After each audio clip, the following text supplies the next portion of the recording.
The mother of all deals, India-European Union Trade Agreement at the World Economic Forum in Davos. Introduction, a historic convergence.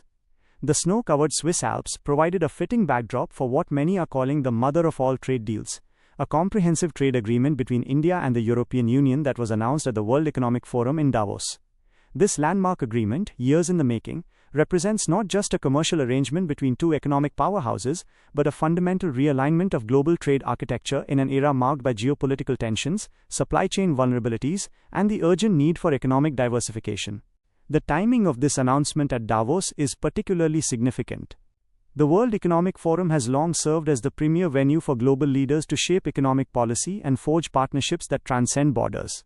In this setting, where the world's most influential policymakers, business leaders, and thought leaders converge annually, the India-EU trade agreement takes on symbolic importance that extends far beyond its already substantial economic implications. The long road to Davos. Historical context.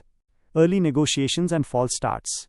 The journey toward this historic agreement began in earnest in 2007, when India and the European Union first launched negotiations for a comprehensive free trade agreement, then called the Bilateral Trade and Investment Agreement (BTIA).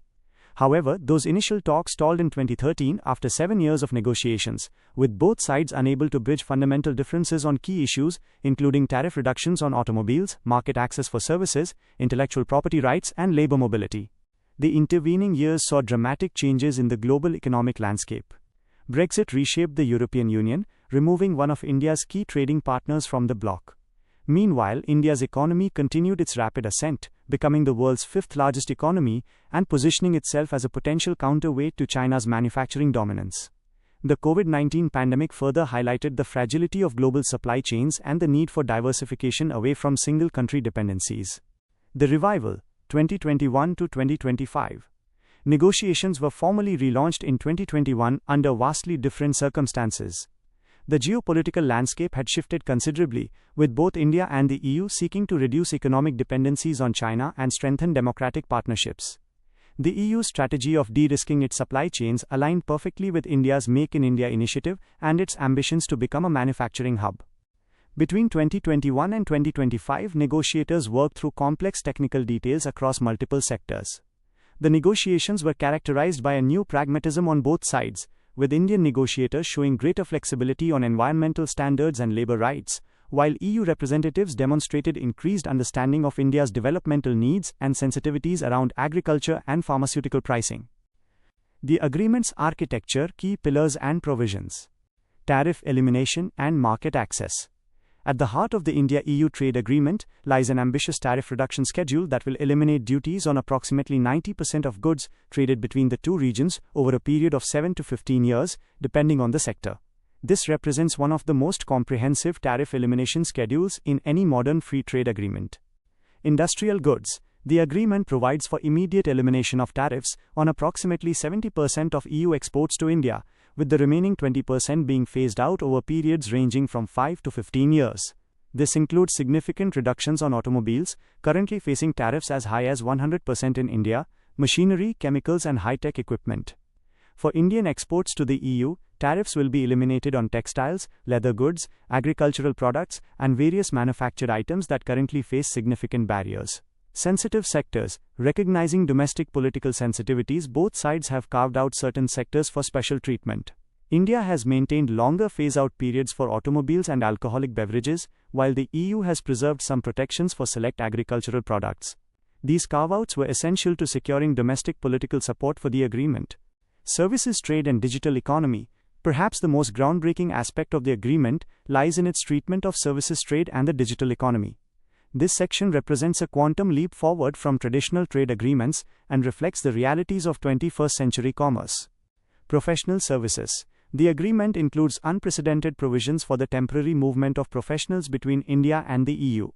Indian IT professionals, engineers, and skilled workers will enjoy simplified visa procedures and recognition of professional qualifications, addressing one of India's long-standing demands. The agreement establishes a framework for mutual recognition of professional credentials in sectors including engineering, architecture, accounting, and legal services. Digital trade. Recognizing the critical importance of data flows to modern commerce, the agreement includes robust provisions on digital trade. It prohibits data localization requirements for most sectors, ensures free flow of data across borders, and provides strong protections for intellectual property in the digital realm. However, it also includes carefully crafted exceptions for legitimate public policy objectives, including data privacy, national security, and financial stability. Financial services. European financial institutions will gain improved access to India's rapidly growing financial services market, while Indian banks and fintech companies will find it easier to operate across EU member states. The agreement includes provisions for regulatory cooperation and mutual recognition of financial regulations where appropriate. Investment protection and dispute resolution. The investment chapter of the agreement establishes a comprehensive framework for protecting and promoting bilateral investment. Total investment flows between India and the EU are expected to increase substantially under this agreement, potentially reaching $150-200 billion over the next decade. Investment protection standards. The agreement provides for fair and equitable treatment of investors, protection against expropriation without compensation, and free transfer of capital. However, it also preserves both parties' right to regulate in the public interest, including for environmental protection, public health, and financial stability. Investor-State Dispute Settlement, ISDS. Learning from controversies surrounding ISDS mechanisms in previous agreements, the India-EU deal includes a reformed investment court system. This system features permanent judges, an appellate mechanism, and provisions ensuring transparency in proceedings. The system aims to balance investor protection with states' regulatory sovereignty. Sustainable development and climate provisions. In a reflection of contemporary priorities, the agreement includes an entire chapter dedicated to sustainable development, environmental protection, and climate change mitigation. This represents some of the most ambitious sustainability provisions ever included in a comprehensive trade agreement. Climate commitments. Both parties commit to implementing the Paris Agreement on climate change and agree not to weaken environmental standards to attract trade or investment. The agreement includes specific provisions on carbon pricing mechanisms and establishes a framework for potential future linking of the EU's carbon border adjustment mechanism with Indian climate policies. Renewable energy cooperation. The agreement facilitates increased cooperation on renewable energy technologies, including solar, wind, and green hydrogen. It reduces tariffs on environmental goods and services and establishes joint research programs on clean energy technologies. Biodiversity and forests. Provisions address the protection of biodiversity and commit both parties to combat illegal logging and wildlife trafficking. These provisions were particularly important to European environmental constituencies and Indian conservation organizations. Labor rights and social standards. One of the most contentious areas during negotiations, the agreement's labor provisions represent a careful balance between EU demands for strong labor protections and Indian concerns about sovereignty and developmental flexibility. Core labor standards. Both parties commit to respecting International Labour Organization (ILO) core labor standards, including freedom of association, collective bargaining rights, elimination of forced labor, abolition of child labor, and elimination of discrimination in employment. However, the enforcement mechanisms are designed to be collaborative rather than punitive, focusing on dialogue and capacity building. Labor cooperation. The agreement establishes a bilateral labor forum to promote dialogue on labor issues, share best practices, and work together on improving labor standards. This forum will include representatives from governments, employers' organizations, and trade unions from both sides. Economic impact projections, transforming trade flows. Quantitative analysis. Economic modeling conducted by independent research institutions suggests the India-EU trade agreement will have substantial positive effects on both economies, though the magnitude and distribution of gains will vary across sectors and regions. Trade volume projections. Bilateral trade between India and the EU, which stood at approximately €120 billion in 2024, is projected to reach €250 billion within 5 years of the agreement's implementation, and potentially exceed €350 billion within a decade. This would make the EU and India among each other's largest trading partners. GDP growth effects. Studies estimate the agreement could add 0.5 to 0.8% to India's GDP growth over the medium term, and 0.2 to 0.4% to the EU's GDP. While these percentages may seem modest, they translate to tens of billions of euros in additional economic output. The effects will be more pronounced in specific sectors and regions that are most engaged in bilateral trade. Employment implications. The agreement is expected to create significant employment opportunities in both regions, though the distribution will vary. India is likely to see substantial job creation in manufacturing, IT services, pharmaceuticals, and textiles. The EU anticipates growth in high-value manufacturing, professional services, and technology sectors. Estimates suggest net job creation of 2 to 3 million jobs in India and 500,000 to 1 million jobs in the EU over the next decade. Sectoral winners and transformation. Indian pharmaceuticals and generics. India's pharmaceutical industry stands to be one of the biggest winners. The agreement provides improved market access for Indian generic medicines across the EU while establishing clear intellectual property frameworks. This could help Indian pharma companies significantly expand their European footprint, building on their existing reputation for producing high-quality, affordable medicines. European automobiles and machinery. German, French, and Italian automobile manufacturers will benefit enormously from reduced tariffs in the Indian market. India's middle class is growing rapidly, creating expanding demand for quality automobiles. Similarly, European machinery and equipment manufacturers will find enhanced access to India's infrastructure and manufacturing sectors. Indian IT services.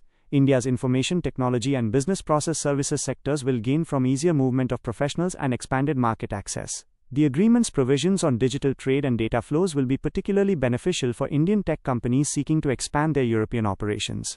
European aerospace and defense. While defense procurement is largely excluded from the agreement, increased cooperation on civilian aerospace technologies is anticipated. European companies like Airbus may find enhanced opportunities in India's growing aviation market. Textiles and apparel. India's textile and apparel sector, which employs tens of millions of workers, will benefit from tariff elimination and improved market access. This sector has particular significance for employment generation in India's smaller cities and towns. Agri-food trade.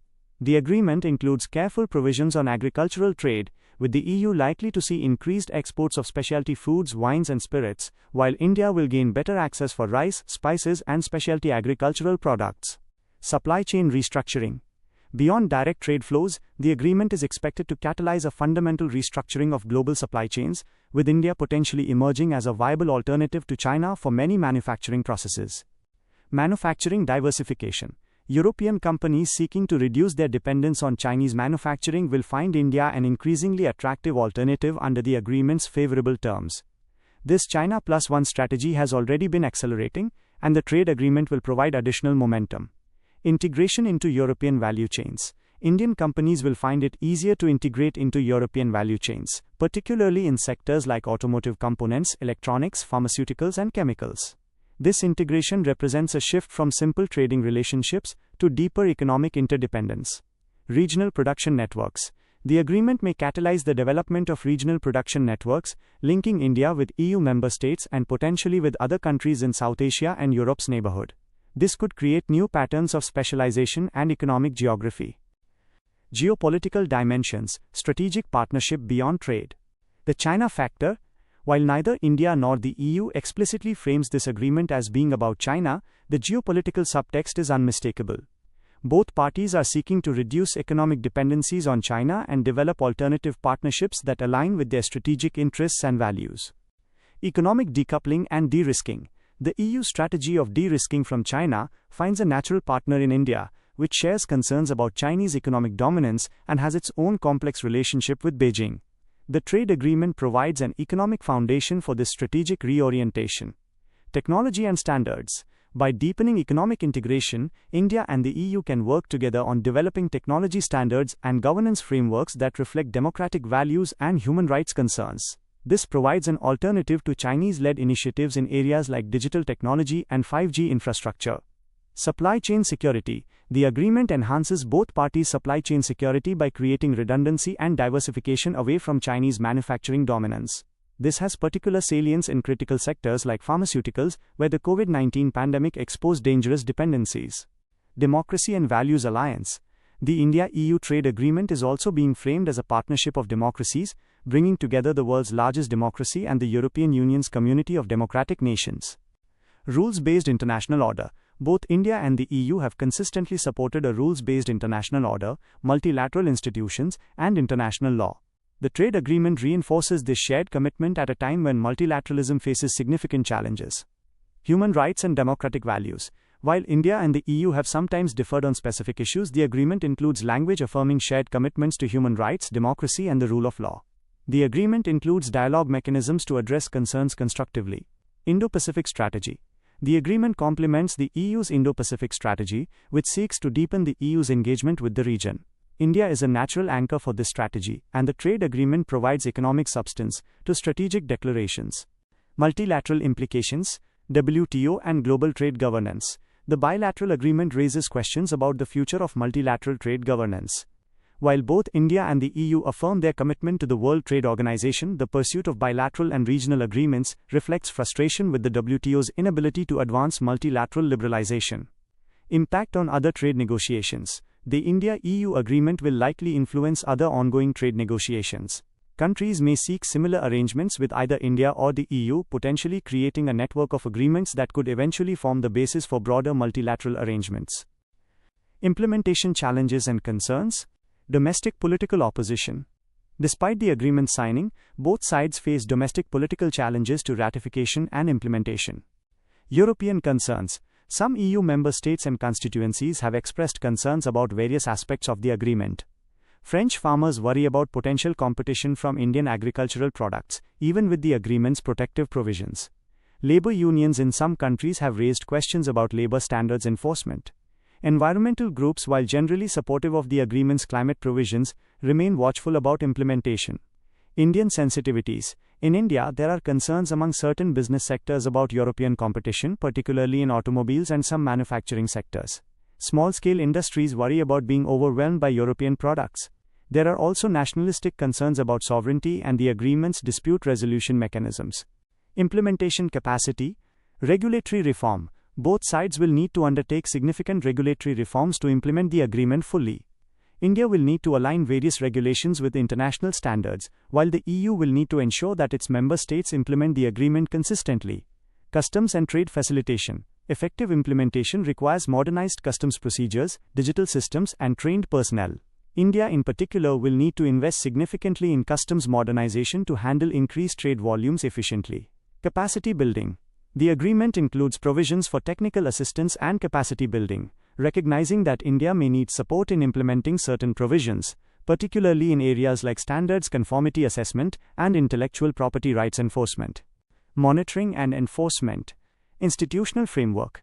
The agreement establishes various bilateral bodies to monitor implementation, including a trade committee, specialized subcommittees for different sectors, and mechanisms for civil society input. The effectiveness of these institutions will be crucial to the agreement's success. Dispute resolution. While the agreement includes comprehensive dispute resolution mechanisms, their effectiveness will depend on both parties' willingness to use them constructively and to accept unfavorable rulings when they occur. Exclusions and limitations. Government procurement. While the agreement includes some provisions on government procurement transparency, substantial portions of government procurement remain excluded, particularly in sensitive sectors. This represents a significant limitation given the large role of government purchasing in both economies. Non-tariff barriers. While the agreement addresses many non-tariff barriers, numerous technical barriers, sanitary and phytosanitary measures, and domestic regulations remain that could limit market access. Continuous work will be needed to address these barriers over time. Voices from Davos, stakeholder perspectives. Business leaders' enthusiasm. At Davos, business leaders from both India and the EU expressed strong support for the agreement. CEOs of major European multinationals spoke about plans to expand their Indian operations significantly, citing the improved business environment and market access that the agreement provides. Indian business leaders emphasized the opportunities to expand into European markets and integrate into global value chains more effectively. Technology sector. Technology executives highlighted the agreement's provisions on data flows and digital trade as particularly significant. They see potential for increased collaboration on artificial intelligence, fintech, and other emerging technologies. Manufacturing. Manufacturing executives emphasized the supply chain diversification opportunities, with European companies looking to establish or expand Indian manufacturing bases and Indian manufacturers seeking to enter European markets. Civil society organizations. Civil society organizations present at Davos offered more mixed reactions, highlighting both opportunities and concerns. Environmental groups. Environmental organizations generally praised the agreement's climate and sustainability provisions, but emphasized the need for robust monitoring and enforcement. They called for civil society involvement in implementation monitoring. Labor organizations, trade unions from both regions emphasized the importance of the agreement's labor provisions and called for strong enforcement mechanisms and worker participation in monitoring. Development organizations. Development NGOs highlighted the importance of ensuring that the agreement's benefits reach small farmers, informal sector workers, and marginalized communities, not just large corporations and urban elites. Government officials' perspectives. Government officials from both sides emphasized the strategic importance of the agreement beyond its immediate economic benefits. They highlighted how the partnership strengthens democratic solidarity and provides a model for how major economies can cooperate on shared challenges like climate change. European Commission officials emphasized that this agreement represents a new model of EU trade policy, one that balances economic openness with sustainability, labor rights, and strategic autonomy. Indian government representatives highlighted how the agreement supports India's vision of Atmanirbhar Bharat, self-reliant India, by helping Indian companies integrate into global value chains and access advanced technologies. Looking forward, implementation roadmap and future prospects. Immediate next steps. Ratification process. The agreement must now be ratified by the European Parliament and individual EU member states, as well as by India's Parliament.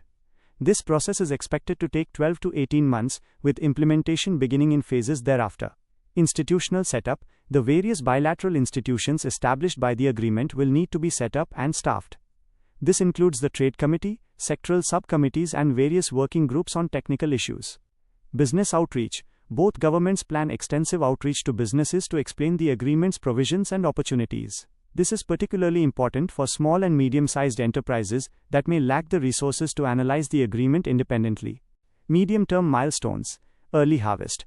While full implementation will take years, both sides have identified sectors for early harvest, where tariff reductions and other provisions can be implemented quickly to demonstrate the agreement's benefits.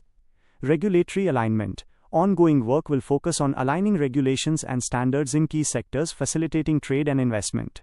This includes work on mutual recognition agreements for various certifications and standards. Investment facilitation. Beyond trade, both sides will work to facilitate increased investment flows. This includes organizing investment missions, improving business environments, and addressing remaining barriers to investment. Long-term vision. Economic integration.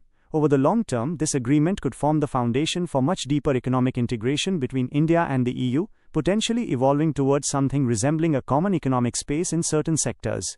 Expansion and deepening. The agreement includes review clauses that allow for periodic updates and expansions. Future negotiations might address areas not fully covered in the initial agreement or respond to changing economic and technological conditions. Template for other agreements. This agreement may serve as a template for other comprehensive trade agreements, particularly those between developed and developing economies. Its provisions on sustainability, digital trade, and labor rights represent an evolution in trade agreement design.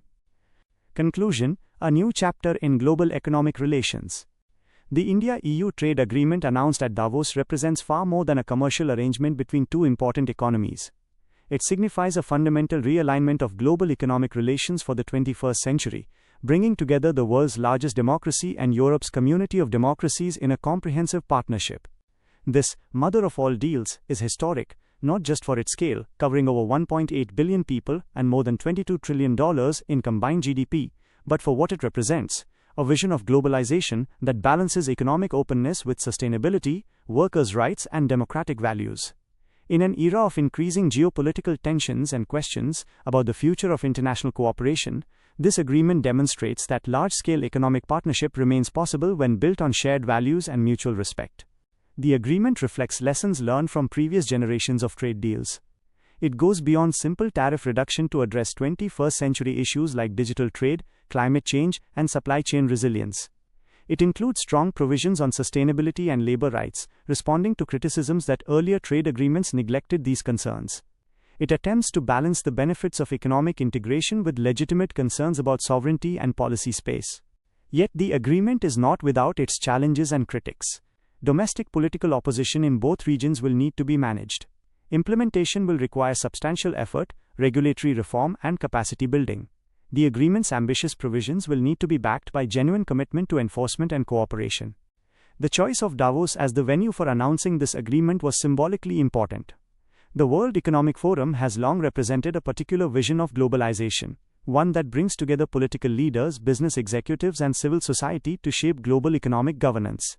This agreement embodies both the promise and the tensions of that vision: the potential for economic cooperation to lift living standards and promote prosperity, balanced against concerns about inequality, sustainability, and democratic accountability. As the negotiators, business leaders, and officials departed from the snow-covered Alps following the announcement, they left behind more than just another trade agreement. They initiated a process that will reshape supply chains, create new economic opportunities, and influence global economic governance for years to come. Whether this mother of all deals lives up to its billing will depend on how it is implemented, how its benefits are distributed, and whether it can truly deliver on its promise of sustainable, inclusive, and strategic economic partnership.